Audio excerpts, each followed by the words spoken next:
Bien-aimés dans le Seigneur, je vous salue tous dans le nom de Jésus-Christ. Que Dieu vous bénisse là où vous vous trouvez. Et nous allons prier pour cette parole. Seigneur, nous voulons bénir cette parole. Que la magnificence de ton nom nous accompagne. Que le Saint-Esprit soit le seul et maître guide. Au nom de Jésus-Christ. Amen. Alors, nous sommes dans la continuité de notre thème. Il s'agit de qui est injuste. Alors, nous lisons dans le livre de Job, chapitre 15, au 14e verset. Alors, Job nous dit, qui est-ce que l'homme pour qu'il soit pur? Celui qui est né de la femme peut-il être juste?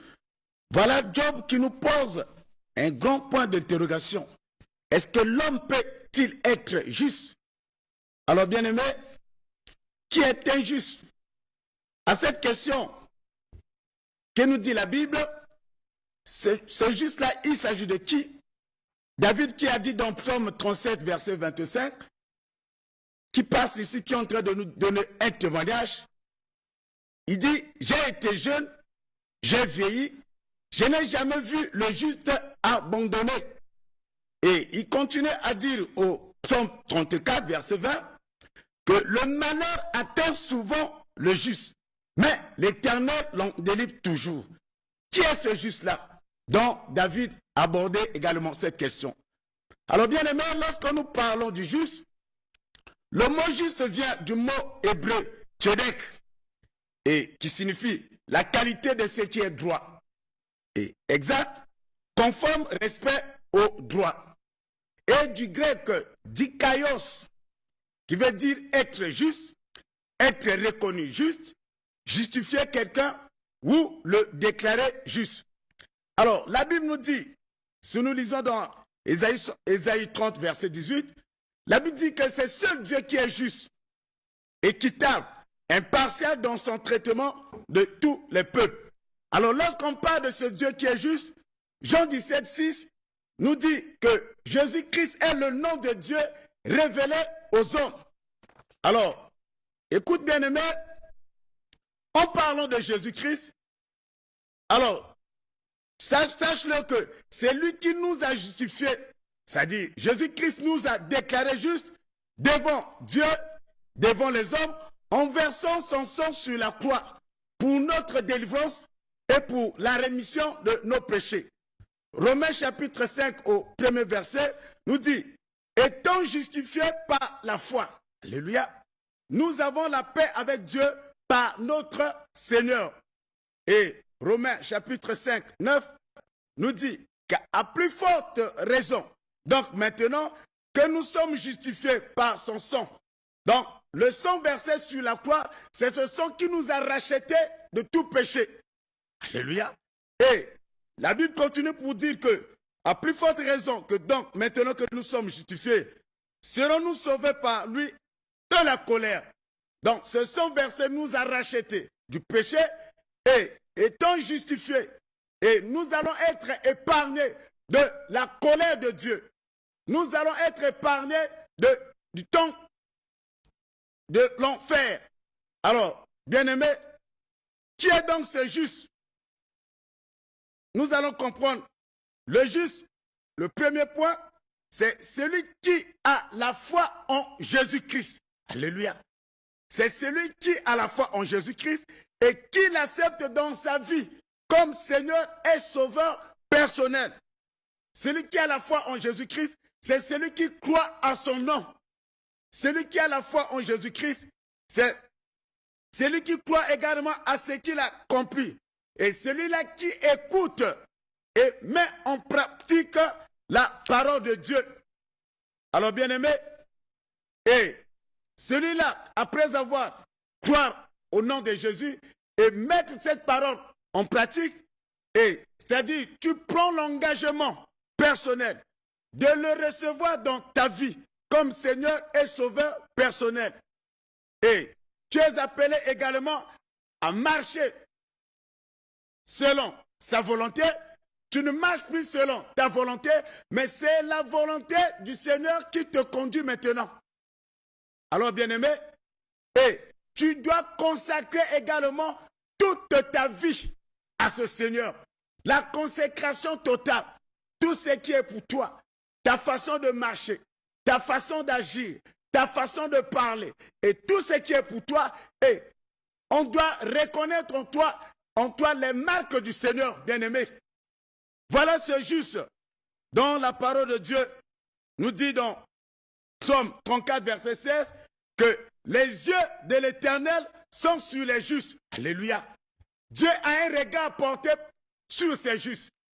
Dieu suit attentivement ce qui se passe au niveau de ces justes.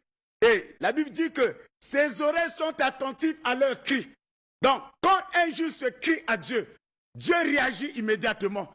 Oh, je déclare à un juste ce matin, un juste qui est en train de m'écouter, un juste qui est en train de m'écouter, qui me suit en direct, de partout où tu te trouves, peu importe ce qui se passe en toi, peu importe tes situations, je déclare et je suis venu te dire que le Seigneur est en train de t'écouter, le Seigneur est en train de t'observer et je te dis qu'il ne t'abandonnera pas, bien-aimé.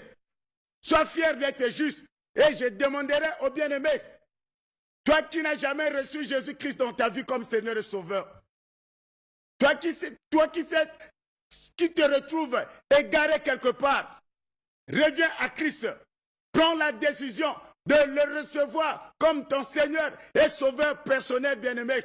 Le salut est dans le nom de Jésus-Christ. Il n'y a pas un autre nom donné sur cette terre. La Bible dit que c'est le seul nom qui nous a été donné dans le ciel, sur la terre et sous la terre. Il n'y a pas un autre nom, ô bien-aimé. C'est là où nous venons de dire, David dit que le malheur atteint souvent les justes. Et c'est ce juste dont je suis en train de vous parler. Et Dieu peut permettre que le malheur puisse secouer le juste. Alléluia. Tu peux être assidu, persécuté par les maris de nuit. Tu peux être persécuté par la nourriture nocturne. Tu peux être persécuté par plusieurs maux. Mais la Bible dit que la dernière décision, le Seigneur, quand il va se relever, c'est pour t'arracher de ce malheur. Oh, je dis à quiconque qui me suit, et toi qui me suis depuis ta maison, il y a quelqu'un qui défend ta cause. Alléluia. Les gens peuvent se moquer de toi. Les gens même peuvent raconter de n'importe quoi. Et ta situation, les gens peuvent dire qu'il n'y a plus rien à faire. Il va mourir. Et là où il se trouve, plus rien à faire. Mais je te dis que le dernier mot revient à notre Dieu. Il n'a pas encore dit un dernier mot sur ta vie. Qui t'a dit que tu vas mourir? Qui t'a dit que ta situation, tu ne vas pas t'en sortir? La Bible me dit que le malheur peut atteindre les justes, mais l'Éternel finira toujours par les délivrer. Oh, je proclame une délivrance à un bien-aimé qui me suit. Je proclame une délivrance à une sœur qui me suit. Je proclame une délivrance à toute une famille entière, malmenée par le diable, condamnée par les liens de famille, condamnée par le monde. Au nom de Jésus-Christ, que cette faveur te soit accordée. En ce temps où on parle de la réouverture des églises, aux bien-aimés, que le Dieu de la Bible puisse visiter notre beau pays, le Congo. Je déclare que la grâce du Seigneur puisse se répandre sur les Congolais. Et le Congo qui est en train de passer les moments difficiles. Je déclare, la main du Seigneur est là pour délivrer notre pays de cette pandémie. Toi qui es juste, marche en connivence avec le Seigneur. Ne perds pas les pédales. Braque tes yeux sur le Seigneur. Il a dit, le malheur peut atteindre. Il n'y a pas de problème. Beaucoup de gens disent, toi tu pries, tu vas à l'église, pourquoi tu souffres? Écoute ce que nous dit la parole de Dieu. Mais la dernière décision revient à notre Dieu. La dernière parole revient à notre Dieu. Tu peux être condamné, malmené de gauche à droite. Mais je te dis que notre Dieu, il est là. Alléluia.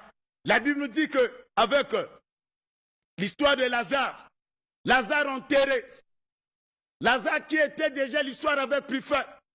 Et les gens se disaient que, mais où est ce Jésus qui aimait beaucoup cette famille? Alléluia. Il n'y avait plus rien à faire. Mais quand le Seigneur est venu et il a demandé, où est-ce que vous l'avez enterré? Je suis en train de dire à tes ennemis, où est-ce que vous l'avez enterré? Quand Jésus-Christ est venu, il a dit ôtez la pierre. Et dès qu'il a déclaré, une seule parole suffisait pour que Lazare soit ressuscité. Oh Seigneur, bien-aimé, le Dieu de la Bible La Bible dit que ce Jésus que je suis en train de vous parler, il est le même hier, aujourd'hui et éternellement. Il n'a pas changé. Il est encore puissant jusqu'aujourd'hui. Jésus guérit jusqu'aujourd'hui. Jésus visite jusqu'aujourd'hui. Jésus accomplit des exploits jusqu'aujourd'hui. Il n'a pas changé. Que cela, ça se passe ainsi pour toi. Alors, bien-aimé, voilà le premier point dont la Bible parle de ce juste. Alors, j'aimerais que tu puisses recevoir, prendre la décision de recevoir Jésus-Christ comme étant ton Seigneur, Sauveur personnel. Et tu feras partie de cette grande bénédiction et le Seigneur va t'accompagner. Alors, déclare avec moi, Seigneur Jésus, ce matin, je prends l'engagement de te suivre. Je m'engage que tu sois mon Dieu et mon Sauveur personnel. Prends l'entièreté de mon âme. Conduis-moi, Seigneur, que la magnificence de ton nom m'accompagne au nom puissant de Jésus-Christ. Alors, bien-aimés, nous allons nous retrouver le dimanche prochain. N'oubliez pas que l'église se retrouve dans le quartier général à Douar. Et lorsque vous dépassez le poste de police, lorsque nous faisons face au niveau de... En allant vers Kintélé, et tout juste à droite, derrière le poste de police, là où les policiers, les policiers nous donnent accès vers Kintélé, et l'église est écrite, il y a une pancarte, l'église La Vie en Jésus-Christ. Alors, au temps normal, on avait 3 cultes, et avec ce qui se passe, nous nous retrouvons avec 6 cultes. Alors, donc, le premier culte commence de 8h jusqu'à 9h30. En ce moment, le culte a déjà démarré. Et nous allons jusqu'à pratiquement 17h, 17h30. Alors, ça serait bon que vous nous rejoigniez. Le Seigneur vous attend. Dieu vous aime beaucoup. Et je suis au 06 663 71 52. Que Dieu vous bénisse. Et on se retrouve à la semaine prochaine. Merci. Jésus vous aime beaucoup.